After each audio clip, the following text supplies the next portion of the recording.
नमस्कार, आदाब, सत श्री अकाल, जय भीम, जोहार। मेरा नाम है नवीन कुमार।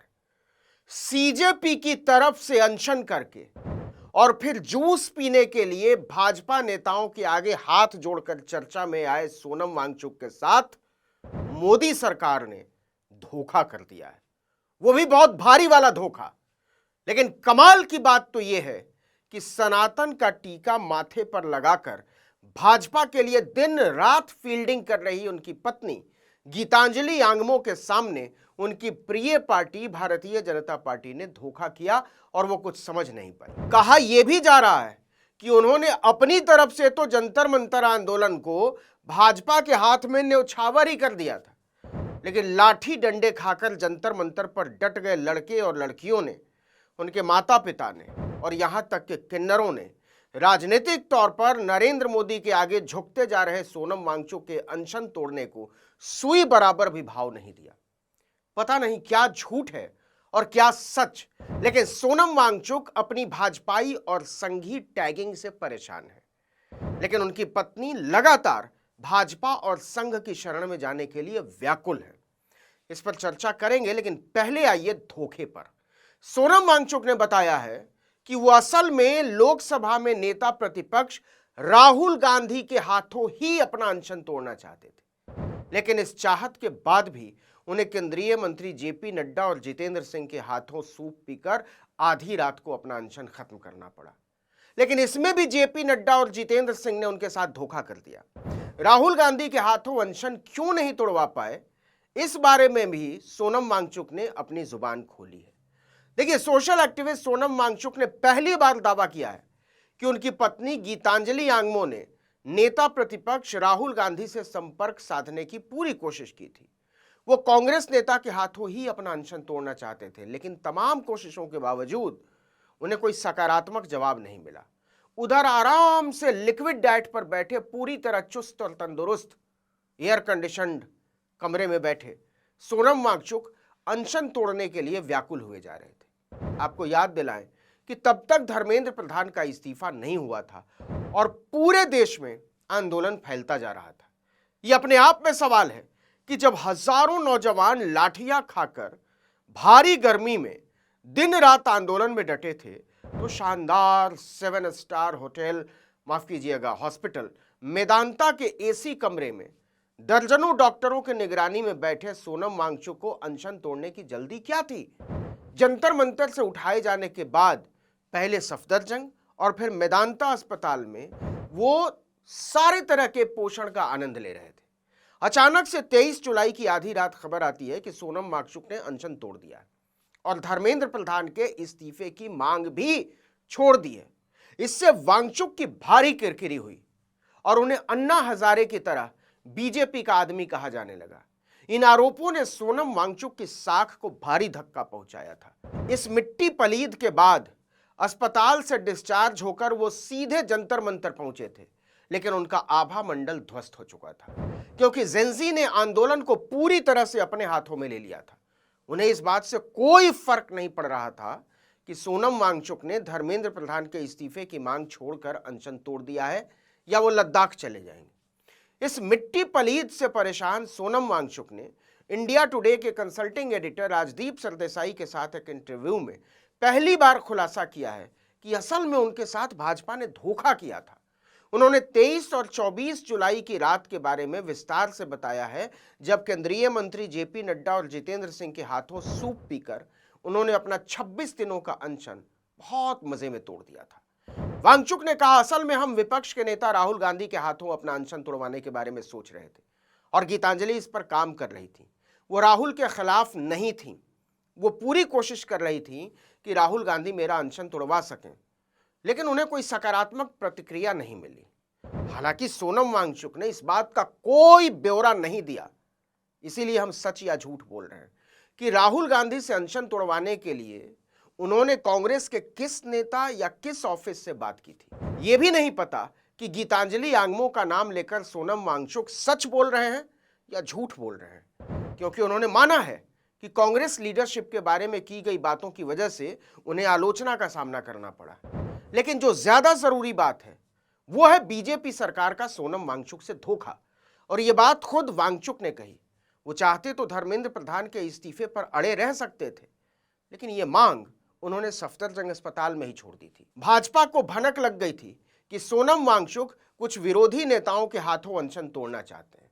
उन्होंने कहा कि अचानक केंद्रीय मंत्री जेपी नड्डा और जितेंद्र सिंह 23 जुलाई की आधी रात अस्पताल पहुंचे और सीधा कहा कि आप अनशन तोड़ दीजिए। अब सच या झूठ, लेकिन सोनम वांगचुक के मुताबिक उन्होंने कहा कि मैं अनशन तोड़ दूंगा, लेकिन खबर मेरी शर्तों पर जारी की जाएगी।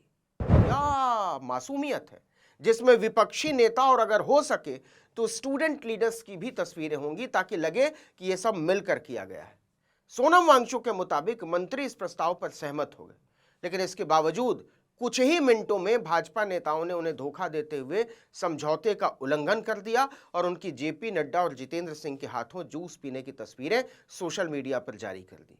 वांगचुक ने कहा इस पल को सिर्फ रूलिंग पार्टी से जुड़े कार्यक्रम के तौर पर नहीं दिखाया जाना चाहिए था।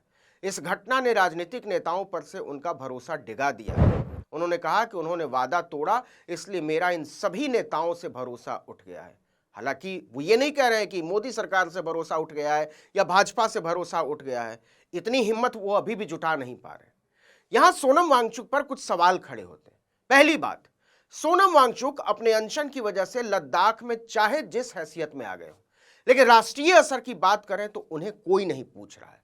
और इससे कहीं ज्यादा दिल्ली से निकलते हुए उन्होंने जिस तरह से वंदे भारत ट्रेन में बैठकर सरकार का गुणगान किया, और उनकी पत्नी गीतांजलि यांगमो तो भाजपा के एजेंट की तरह लल्लो चप्पो कर रही हैं, उसने उन्हें परेशान कर दिया। इसलिए पुरानी साख को हासिल करने के लिए वो 10 दिन बाद कुछ कुछ शिगुफे छोड़ रहे हैं।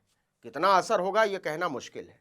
देखिए, पहला सवाल तो यह है कि सोनम वांगचुक अगर ये कह रहे हैं कि वो सीजेपी और आईसा के हड़तालियों के साथ ही अनशन तोड़ना चाहते थे, तो उन्होंने संदेश देकर उन्हें बुलाया क्यों नहीं मेदांता? या खुद क्यों शर्त नहीं रखी कि वो जंतर मंतर पर जाकर बाकी लोगों के साथ ही अनशन तोड़ेंगे? वो कोई दूध पीते बच्चे नहीं हैं कि मोदी के 2 दूत आधी रात को लिखा हुआ करारनामा, जिसमें लफ्फाजी के सिवा कुछ नहीं था, लेकर मेदांता अस्पताल पहुंचते हैं और वो भाजपा मोदी के आज्ञाकारी बच्चे की तरह जूस पीकर धन्य महसूस करने लगते। सुनिए उस रात उन्होंने नड्डा और जितेंद्र सिंह को कितनी बार थैंक यू बोला था। आपको एक बार भी नहीं लगेगा कि ये जबरदस्ती करवाई जा रही है। So with that being fulfilled, I'm grateful and I'll be happy to break my fast.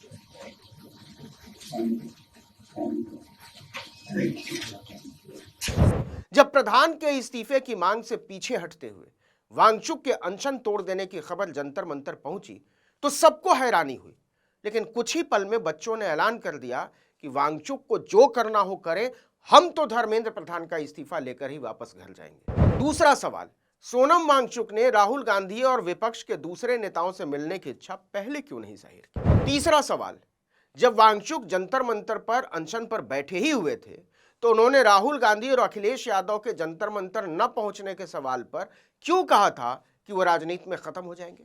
इससे संदेश ये गया कि वांगचुक की मांग तो सरकार से है, लेकिन वो एक शातिर खिलाड़ी की तरह विपक्ष पर निशाना साध रहे हैं। चौथा सवाल, राहुल गांधी के राजनीति में खत्म हो जाने की दिव्य कामना के बावजूद वो राहुल गांधी से ही अनशन क्यों तोड़वाना चाहते थे?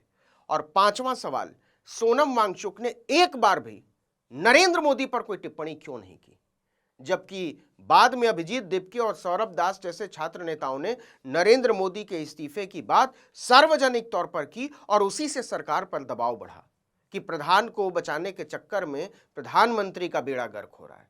हकीकत यह है कि सोनम वांगचुक बहुत चतुराई से बीजेपी की कठपुतली बनते चले गए थे, लेकिन वो इतने भी होशियार नहीं हैं जितने दिखने या बनने की कोशिश करते हैं।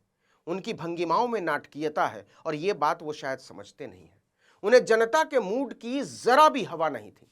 अगर उन्हें 1% भी लगता कि बच्चे 2 दिन के भीतर प्रधान का इस्तीफा ले लेंगे तो वो न तो बीजेपी नेताओं के हाथ से अनशन तोड़ते और न ही प्रधान के इस्तीफे की मांग छोड़ते।